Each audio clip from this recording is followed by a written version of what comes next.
అంత భక్తితో వచ్చి సేవిస్తున్న వాళ్ళకి ఇవాల్టికి దర్శనమై తృప్తిగా వస్తున్నారంటే వెంకటేశ్వరుడు ఉన్నారనడానికి మీకు ఇంతకన్నా నిదర్శనం ఏం కావాలి?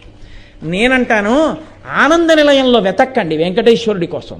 వెంకటాచల క్షేత్రంలో ఉన్న సామాన్యుడు తృప్తితో వెళ్ళిపోతున్నటువంటి ఆనందంలో మీకు వెంకటేశ్వరుడు కనబడతాడు. అక్కడున్నాడు.